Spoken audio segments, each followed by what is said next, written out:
Taip, taigi turiu verslo idėją, noriu Jums ją pristatyti. Tai radau statinių, kurie neturi savininko sąrašą Vilniaus miesto savivaldybės publikuojama ir noriu atlikti nedidelę analizę ir po to su tą analizę pasidalinti ir aptarti su savo kolegomis. Tai man puikiai tiks Microsoft tai yra Argis for Microsoft įrankiai, tai būtent juos ir panaudosiu. Taigi pirmiausia, lentelę galime įsikelti į Excel, ar ne, ten dažniausiai tvarkome lentelės, ar ne. Ir pirma problema yra tokia, kad duomenys čia yra labai netvarkingai struktūrizuoti.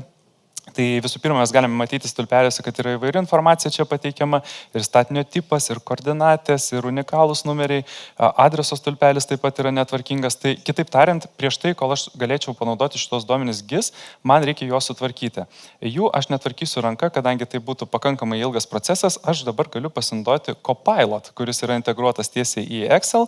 Ir šiuo atveju aš tiesiog jo paprašiau, kad man būtų reikalingi 3 nauji stulpeliai. Tai yra tvarkingas pavadinimas apie statinį, apie jo plotą ir apie paskirtį bei adresą.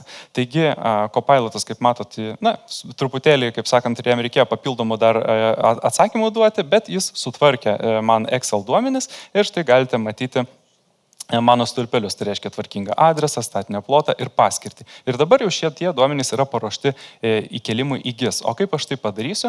O tai padarysiu panaudodamas Argis plėtinį tiesiai Excel lentelėje, paspaudžiu Show Map ir dabar jau galiu šitos duomenys pažiūrėti, kur jie yra iš tikrųjų Vilniuje įsidėstę. Taigi paspaudžiu čia, paspaudžiu Layers, pasirenku lentelę, kurią noriu įdėti. Galėčiau įdėti įrašus pagal koordinates. Šituo atveju naudosiu adresą, kadangi tokį lauką jau turiu pasiruošęs. Tiesiog surasiu savo lauką, pridedame duomenis, kaip matote, šiek tiek užtruks ir pirmos eilutės netvasdavo, nes čia yra mano stulpelių pavadinimai. Taigi va, turiu duomenis įkeltus, galiu matyti, kur būtent tie bešeimininkiai pastatai yra Vilniaus mieste, galiu naudotis filtravimo, pavyzdžiui, jeigu man yra reikalingi, tarkime, pastatai, kurių tipas yra pagalbinio ūkio ir, pavyzdžiui, kurių plotas yra, tarkime, didesnis negu 20 kvadratų, kaip pavyzdys, tai galite matyti, kad pritaikius filtrą, duomenys taip pat žemėlapyje atsifiltruoja. Reiškia, dirbu 2 aplinkose vienu metu. O dabar grįžkime prie mano idėjos. Aš pamaniau, kad būtų galbūt visai nebloga idėja įrengti viename iš šitų apleistų pastatų laikiną bagažo pasaugojimo vietą turistams. Ir aš jau pasidariau namų darbus, radau tokias įstaigas, kurios dabar teikia tokias paslaugas Vilniaus mieste. Tai čia šituo atveju būtų mano konkurentai, ar ne? Tai aš lygiai taip pat galiu įsikelti konkurentus ir pasižiūrėti, kur jie yra žemėlapyje. Taigi pasirenku lentelę atitinkamą, taip, vėlgi naudojuosi adresu. Įkeliu šios duomenis ir juos įkėlus, kadangi simboliai dabar yra vienodi, man sunku atskirti, tai aš galiu tiesiog konkurentų taškams pakeisti spalvą arba simbolį, šituo atveju užteks spalvos.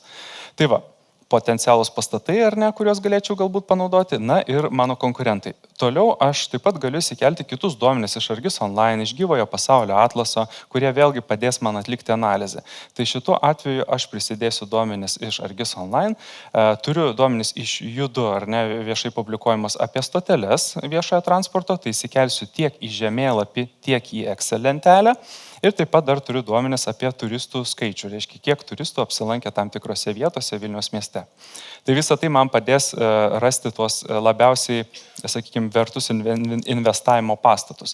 Tai dabar turėdama šios duomenis, aš galiu naudotis vėlgi tais pačiais visais įrankiais, kuriuos prieš tai rodžiau, tačiau taip pat galiu ir panaudoti erdvinės analizės įrankius tiesiai šitame lange iš Argis aplinkos.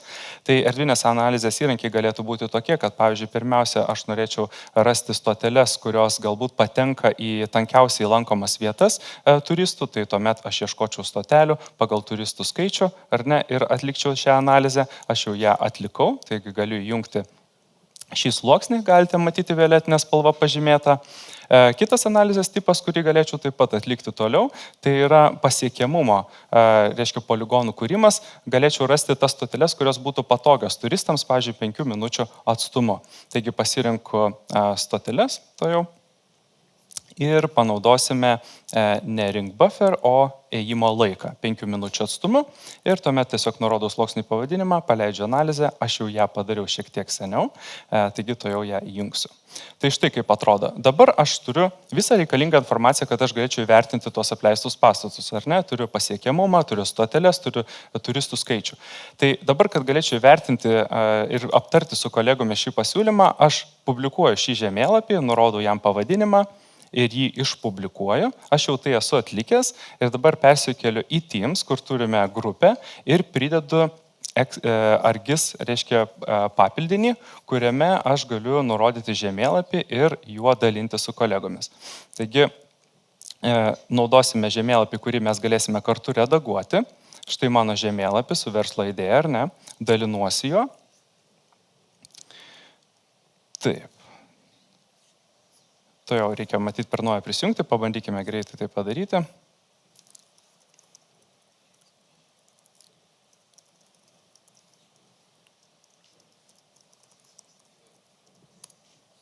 Taip. Tikiuosi, kad pavyks, nes labai įdomu, kai 4 naudotojai vienu metu arba 5 gali redaguoti tą patį žemėlapį. Taigi, kūrime susitikimą, ir ne, dalinamės žemėlapiu.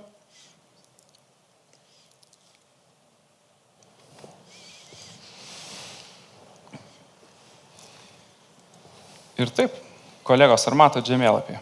Irgi prisijungti. Prisijungsim. Saugumas. Taip, taigi, to jau turėtų pasimatyti mano kolegos. Matau, kad jau prisijungs ir galime paieškoti, tai kurisgi tas pastatas būtų įdomiausias investicija, ar ne? Matau, Žygimantas jau prisijungė. Taip, tai mes čia galime ką atlikti? Mes galime analizuoti, atidaryti sluoksnius, galime, reiškia, kurti anotacijas čia nais. Taigi, Donatai, galbūt tu radai kokį nors įdomų pastatą? Žiūrėk, čia apačioje, kur yra oro uostas, mes turim miesto vartus, turim pasiekimo zoną ir apleistas pastatas žalias. Didelis plotas. Aš tai manau, kad gal žvėrynė, ten konkurentų nėra. Čia mano žvėrynė, ja. Bet ir turistų netiek daug čia yra. Nu, mažiau turistų. Jo. Taip, gal reikėtų visgi kažkur... Matau, kad šiandieną susitikimo metu nerasim atsakymą. Reikės naujo susitikimo tikriausiai, ar ne? Taigi, matėte, kaip galime panaudoti Argis for Microsoft įrankius, kartu analizuoti duomenis, integruoti juos iš Excel. Taigi, ačiū labai uždėmesį.